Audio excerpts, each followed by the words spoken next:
Hello! ఇవాళ మనము house dust might యొక్క ఎలర్జీ గురించి, దాని ప్రాముఖ్యత గురించి తెలుసుకుందాం. హౌస్ డస్ట్ మైట్ అనేది ఒక మైక్రోస్కోపిక్ ఆర్గానిజం. అది మన కంటికి కనపడదు. చాలా చిన్నగా ఉంటుంది. అది మైక్రోస్కోప్‌లో మాత్రమే కనపడుతుంది. అది మన ఇళ్లల్లో విపరీతంగా ఇండియాలో అన్ని ఇళ్లల్లోనూ ఉంటుంది. ఏ ఇల్లు గూడా హౌస్ డస్ట్ మైట్ లేకుండా ఉండదు. హౌస్ డస్ట్ మైట్‌ని షార్ట్ ఫార్మ్‌లో హెచ్‌డీఎం అని గూడా అంటాము.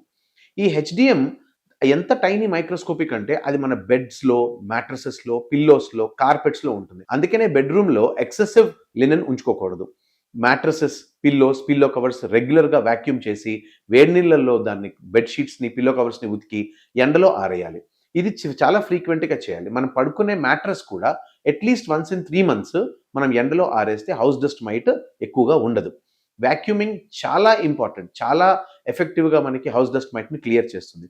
అసలు ఈ హౌస్ డస్ట్ మైట్ ఏం చేస్తుందంటే, దాని యొక్క ఫీకల్ డ్రాపింగ్స్ ఏదైతే ఉంటాయో, ఆ డ్రాపింగ్స్ మనకి చాలా అలెర్జిక్. అవి యూజువల్లీ మన లంగ్స్‌లో, ముక్కులో అది హార్బర్ అయ్యి, పొద్దున్నే లేవంగానే తుమ్ములు రావడం, నోస్ బ్లాక్, నోస్ దురద పెట్టడం, కళ్ళు దురద పెట్టడం, చెవు దురదలు పెట్టడం, ఇలాంటి nozzle symptoms, I symptoms, throat symptoms దీన్ని మనము అలెర్జిక్ రైనైటిస్ అంటాం. లేదా అలెర్జిక్ రైనో కంజంక్టివైటిస్ అంటాం.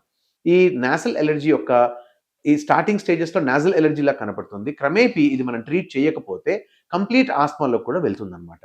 ఎప్పుడైతే ఈ 2 nasal allergy and asthma start అవుతాయో, అప్పుడు మనకి దీనికి కరెక్ట్ మోతాదులో ట్రీట్మెంట్ ఇవ్వాలి. యూజువల్‌గా నాసల్ స్ప్రే గాని, ఆస్మాకి సంబంధించిన ఇన్‌హేలర్స్ కానీ ఇవ్వడం జరుగుతుంది. హౌస్ డస్ట్ మైట్ ప్రివెన్షన్ అనేది అతి ముఖ్యమైన పని మనం ఇండ్లల్లో చేయడానికి ఆస్మా, అలెర్జీ ఉన్న పేషెంట్స్‌లలో. Thank you.